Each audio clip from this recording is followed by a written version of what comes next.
Exercise is one of the most powerful tools for maintaining a healthy body and mind. At least 75 minutes of vigorous exercise every week is essential. Strength training involves weightlifting, resistance training. Strength training can sometimes lead to muscle soreness. Cardiovascular training is excellent for heart health. Cardiovascular training releases endorphins, which can help reduce stress and anxiety.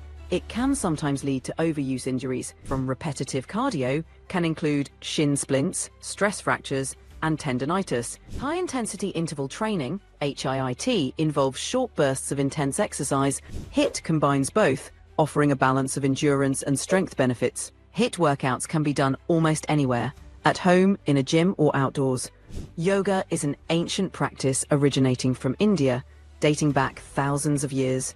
For yoga or mindfulness training, aiming for at least 2 to 3 sessions per week can be beneficial. Pilates is excellent for injury rehabilitation due to its low-impact nature. CrossFit is indeed a form of functional training. Functional training is perfect for overall body efficiency and injury prevention. The best exercise routine is one you can stick with and you can do consistently.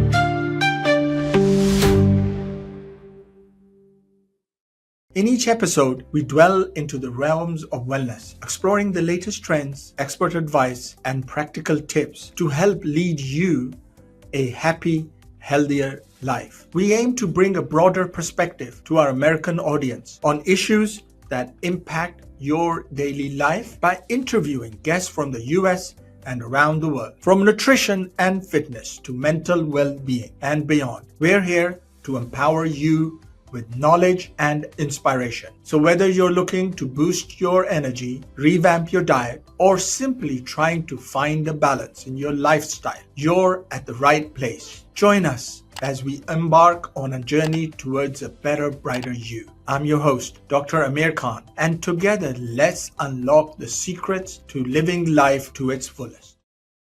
Hello and welcome to another series of Khan Clinics. Exercise is one of the most powerful tools for maintaining a healthy body and mind.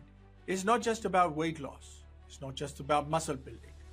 Regular physical activity strengthens your heart, your lungs.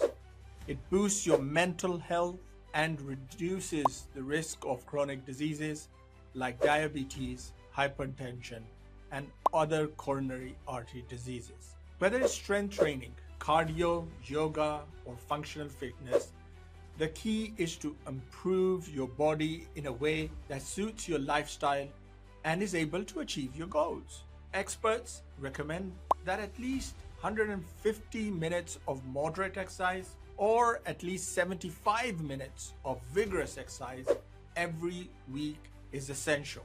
This should be combined with some strength training exercise, and that should be done at least twice a week. But beyond the numbers, the real aim is to make movement a natural part of daily life.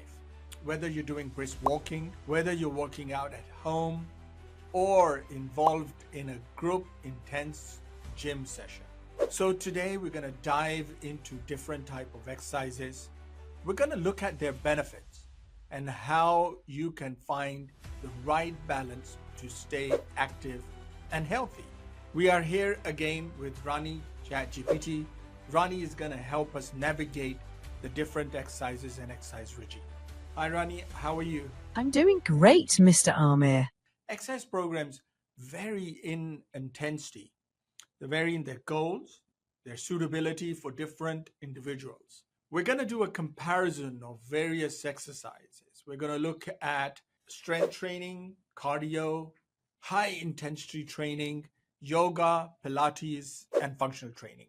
We have with us Rani ChatGpt. Rani, are you ready to do this podcast with me? I'm ready. Dr. Khan, let's get started. Strength training. Strength training involves weightlifting, resistance training. Rani, tell us first about the pros of strength training. Dr. Khan, Strength training helps build muscle mass, increase bone density, and boost metabolism. It also enhances overall strength, which can improve daily activities and prevent injuries. Strength training can also help with weight management by increasing lean body mass, which in turn burns more calories even at rest. Additionally, it can improve posture, balance, and coordination, reducing the risk of falls, especially in older adults. It's also beneficial for mental health, as it can reduce symptoms of anxiety and depression. And it supports long-term weight management by increasing resting calorie burn. Rani, tell us a little bit about the cons of strength training. Certainly, Dr. Khan. Strength training can sometimes lead to muscle soreness, especially for beginners or if not done with proper form. There's also a risk of injury if exercises are performed incorrectly or with excessive weight. Additionally, it requires consistent effort and time commitment to see significant results, which might be challenging for some individuals. And in addition, there is some gym access or equipment issues. You have to keep in mind you have the right equipment. And besides that, you said you have to be on a program a lot of times to get good results. So that's a little bit about the first part, which is strength training. Let's go on to talk about the next type of training, and that is called cardiovascular training. Cardiovascular training generally involves running, cycling, swimming, rowing, walking, and anything that is dynamic. So let's look at the pros about cardiovascular training. Cardiovascular training is excellent for heart health. It improves circulation, lowers blood pressure, and reduces the risk of heart disease. It can also help with weight loss and improve lung capacity. Plus, it's known to boost mood and energy levels. So it's good for mental health, for a matter of fact, right? Absolutely, Dr. Khan. Cardiovascular training releases endorphins, which can help reduce stress and anxiety, enhancing overall mental well-being. There is also an issue compared to the first one, and that is you could do it a lot of times with less equipment and low cost. Yes, exactly. Many forms of cardio, like walking or running, can be done with minimal equipment and are accessible to most people. It's often more affordable and easier to incorporate into a daily routine. Tell us about the low impact options in cardiovascular exercise regime. Yes, Dr. Khan. Low-impact cardio options like swimming or cycling are ideal for reducing strain on the joints while still providing a great workout. Give us a little bit an overview about the cons of cardiovascular. Are there any? Yes, Dr. Khan. While cardiovascular exercise has many benefits, it can sometimes lead to overuse injuries, especially if not balanced with other forms of training. Also, it may not be as effective for building muscle mass compared to strength training. Over-reliance on cardio alone might not yield balanced fitness results. And what about the repetitive nature of these exercises? Yes, Dr. Khan. The repetitive nature of certain cardio exercises can sometimes lead to boredom or plateaus. It's important to vary routines to maintain interest and prevent overuse injuries. What about if you get injuries? What are the type of injuries one should be looking for, and how would you treat them? Common injuries from repetitive cardio can include shin splints, stress fractures, and tendinitis. It's important to listen to your body, rest when needed, and incorporate proper warm-up and cool-down routines. Rest, ice, compression, and elevation, RICE, are initial treatments, and consulting a professional for persistent issues is crucial. Ideally, how much of cardiovascular training would you recommend to a person or an average working person? For an average working person, aiming for about 150 minutes of moderate intensity cardiovascular exercise per week is a good target. This can be broken down into 30 minutes a day, 5 days a week.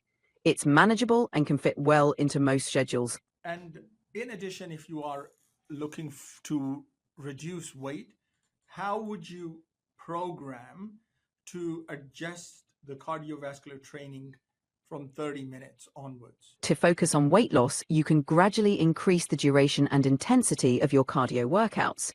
For example, extending sessions to 45 minutes or an hour, incorporating intervals or high-intensity bursts can help burn more calories.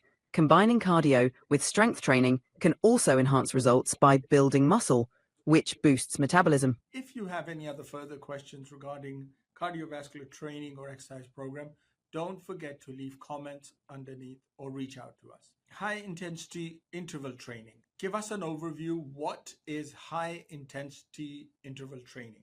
High intensity interval training, HIIT, involves short bursts of intense exercise followed by brief periods of rest or low intensity activity. It's known for being efficient, often delivering significant fitness benefits in shorter workout times. And tell us the pros of about HIIT, HIIT. Yes, Dr. Khan, HIIT is time efficient, often yielding results in shorter sessions.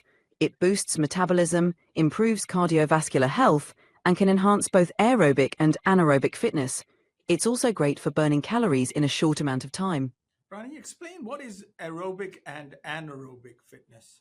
Aerobic fitness refers to the body's ability to use oxygen efficiently during prolonged activities, like running or swimming. Anaerobic fitness involves short bursts of high-intensity activity, like sprinting or weightlifting, where the body relies on energy sources other than oxygen.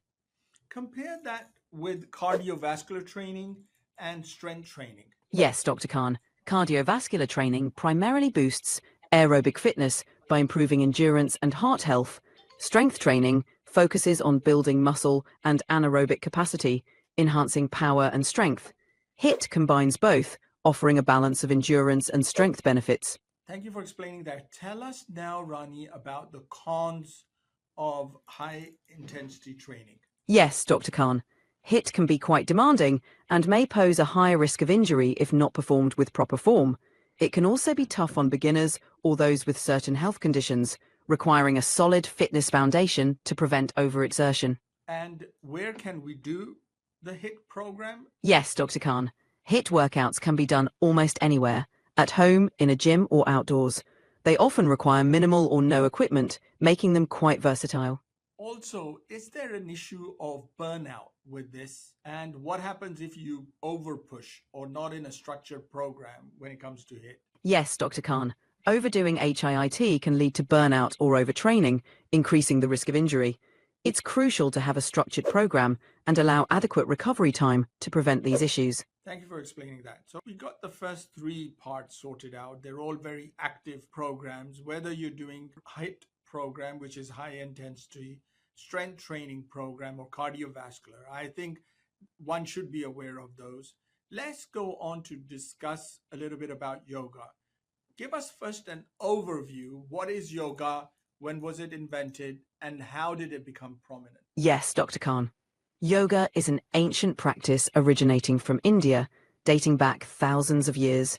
It's a holistic discipline combining physical postures, breath control, and meditation to promote overall well-being. It became prominent worldwide due to its benefits for both physical and mental health. Tell us the pros for yoga now, please. Yes, Dr. Khan. Yoga improves flexibility, strength, and balance. It helps reduce stress, enhance mental clarity, and promote relaxation. Additionally, it can aid in managing chronic conditions and improving overall physical and mental health. It's in addition very low impact and it's suitable for all ages and fitness level. Tell us, how does it help mindfulness? Yes, Dr. Khan. Yoga's focus on breath control and meditation encourages mindfulness. It helps individuals stay present, reduces stress, and fosters a deeper connection between mind and body, enhancing overall well-being. Would you say one should do a combination of some form of strength training with yoga? Yes, Dr. Khan. Combining yoga with strength training can provide a balanced approach to fitness. Yoga enhances flexibility and mindfulness, while strength training builds muscle and improves overall strength.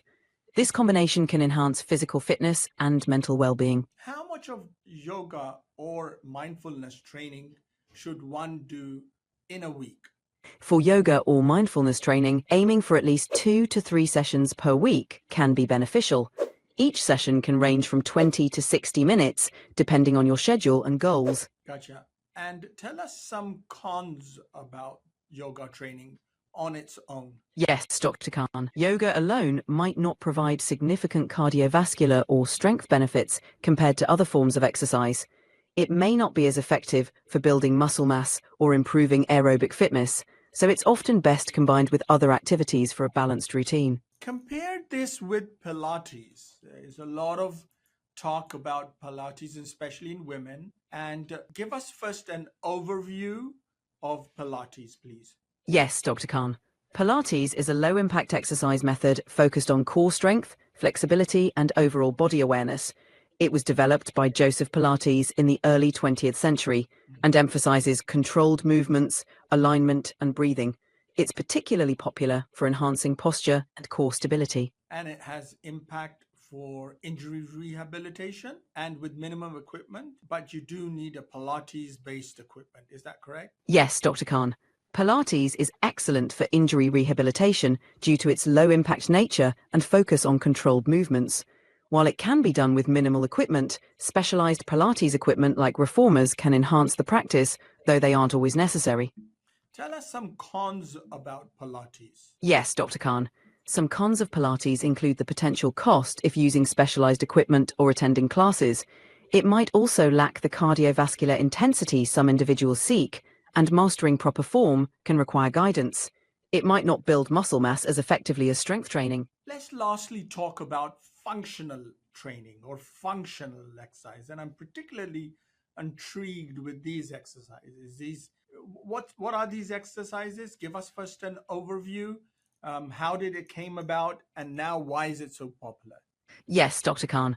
Functional training involves exercises that mimic everyday movements, improving overall functionality and strength. It became popular as a way to enhance daily activities and reduce injury risk. Exercises often use body weight or simple equipment, focusing on core stability, balance, and coordination. It's popular for its practical benefits in everyday life. And give us examples of functional training regimens that are out there. Yes, Dr. Khan. Examples of functional training regimens include exercises like squats, lunges, push-ups, and planks.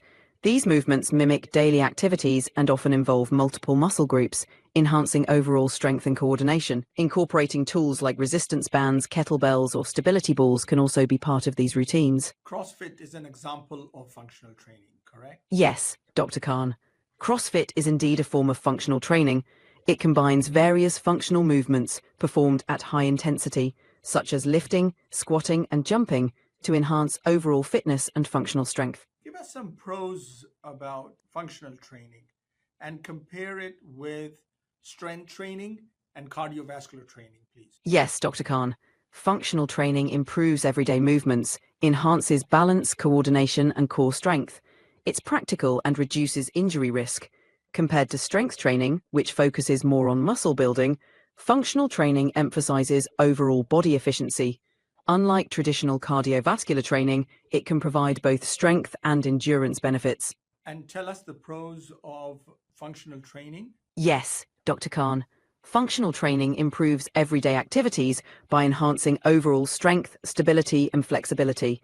It helps reduce the risk of injuries, supports better posture, and can be easily adapted to different fitness levels. It often incorporates multiple muscle groups, making workouts more efficient and practical. It can be done at home or in a gym setting, and it's good, like you said, for injury prevention and for better movement efficiency. Tell us the cons of functional training. Yes, Dr. Khan. Some cons of functional training include the potential for improper form, which can lead to injuries if not guided correctly. It might also lack the intensity some individuals seek for muscle building or cardio. Additionally, it requires a good understanding of proper technique, which might necessitate professional guidance initially. So, which exercise program is best for you? For strength training and muscle building, you should do strength training exercises. If you're looking for a weight loss regimen, you should be looking at a mixture of cardiovascular and high intensity training. For those with heart problems and chronic conditions, cardiovascular workouts are excellent: walking, running, cycling, etc. But if you're looking for flexibility and you're looking for relaxation and mindfulness or mental health trainings, yoga and Pilates are your best options. But for overall functionality and for overall injury prevention, and functional training comes in as the best. For those who are with busy schedules, HIIT training, a balanced approach that combines multiple exercise styles, often provides the best results. Yes, Dr. Khan. Each exercise program has its own strengths and suits different goals. Strength training is ideal for muscle building and overall strength. Cardio and HIIT are excellent for weight loss and heart health. Yoga and Pilates are fantastic for flexibility and mindfulness. Functional training is perfect for overall body efficiency and injury prevention. A balanced approach that combines different styles can indeed provide the best results. At the end of the day, exercise isn't just following trends. It's not looking at what your neighbors are doing or your friends are up to. It's about finding what works for your body, your lifestyle, and how much are you going to be able to commit. Some prefer energy rush. HIIT is good. Others enjoy the strength and stability of weightlifting. Yoga and Pilates offer flexibility and mindfulness, while cardiovascular keeps the heart strong. The best exercise routine is one you can stick with and you can do consistently. And the goals should always be movement over perfection. Whether you're just starting out or looking to optimize your routine, remember every step, each repetition, and every strength counts. If you enjoyed today's discussion, don't forget to like, subscribe, and share your thoughts. Let us know how you stay active. And don't forget to put your comments at the end.